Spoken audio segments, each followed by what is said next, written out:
Hello, I'm Jacob Frick, and this is my TED Talk. Imagine if you could predict crime before it even happens. That's the goal of predictive analysis and AI in law enforcement. Predictive policing is simply trying to predict crime before it happens.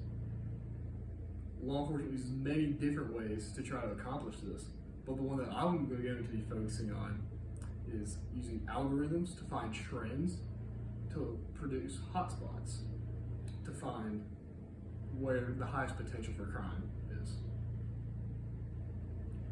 Predictive AI models don't just focus on one source of data. What they do is compile many different sources of data into one stream and makes one map to assist law enforcement with their endeavors. One of the benefits of using predictive AI that is commonly used in places like the Chicago Police Department is upping patrols where crime is more likely to happen. Some of the biggest predictive companies right now are Geolytica, formerly known as Predpol, Flock Security, and Palantir, just to name a few. Geolytica, formerly known as Predpol, uses data to plot a hotspot map of one specific crime. These are examples of hotspot maps. This one is of Baltimore, and it shows specifically the rate of assaults. So there's a high concentration of assaults in this area and these two areas. Conveniently, 2 out of 3 of the areas are next to parks. So if you're in Baltimore, stay away from parks.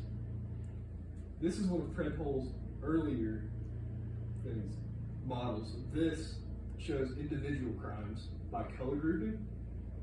So you can see crime still happen everywhere, but there's a centralized area just of overall crime following this waterway. Another company is Flock Security. What they do is they have cameras on the interstates and highways, which will take a picture of your car every time it drives past.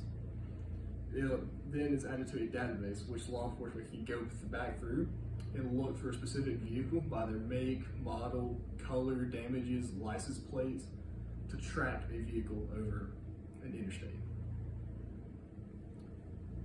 Palantir is very similar to Geolytica, but instead of focusing on specific crimes, it focuses on putting it all together into a crime network.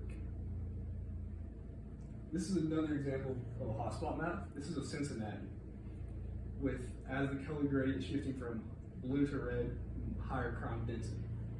In the cities, the denser parts of Cincinnati, there's where the highest crime concentrations is supposed to happen. But there are still many outliers, like a couple of hotspots up here and down here.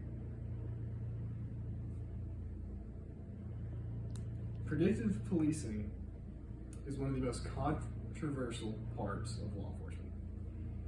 The biggest question being raised is it ethical?